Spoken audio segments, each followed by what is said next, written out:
Hi everyone, it's Julie here from SlimmingWorld in Farringdon. I thought I'd do a quick video today on planning. Now, it's not something that everybody automatically thinks about when you think about trying to lose weight and plan your week.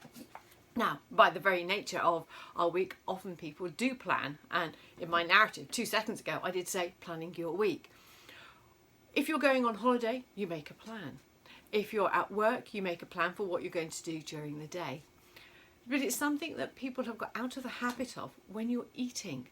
Now, in the 50s and the 60s, people used to plan what they were going to have for the entire week. They'd decide what they're going to have for breakfast, for their lunches and for their evening meals, only because they needed to go out and buy the ingredients. Shops weren't open as long as they are now, and they used to close on a Sunday.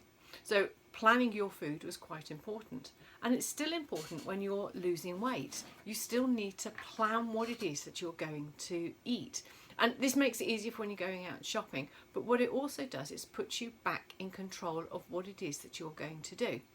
So what we recommend is that on one day a week, it doesn't matter which day a week it is, in my household we do it on a Sunday, you sit down and you plan what you're going to eat for the week ahead. Now, it's quite important to decide what it is you're going to eat for the week ahead, because that means you can go out and you can buy your groceries, you can cook appropriately.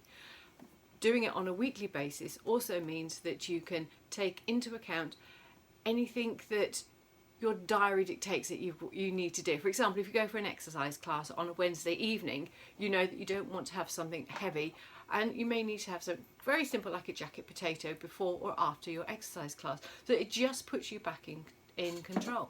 So planning is really important when you're trying to lose weight. Now, for SlimmingWorld, we have what we call our food diaries, so people can actually sit down and record what it is that they eat. But in our Discover Your Freedom book, there is actually a 6-week plan there, so you can plan your food for up to 6 weeks. Highly recommend you have a look at that. And if you don't have a Discover Your Freedom book, just sit down on a piece of paper and plan what it is that you're going to eat, because you can then plan your shopping list, which will ultimately save you money and it will save you time, because you know exactly what you're going to eat. You don't have to worry about anything else that comes into your day, because you know exactly what it is. And a great example of that is if you're going to have spaghetti bolognese, for example, on a Tuesday, brilliant. If you buy mince that is large enough, not only can you have spaghetti bolognese on a Tuesday, but on a Wednesday you could have some mince left over and have a shepherd's pie.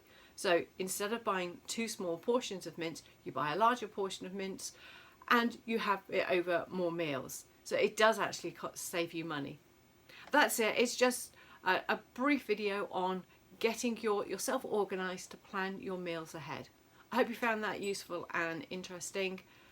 This is Julie from SlimmingWorld in Farringdon. Take care. Bye bye.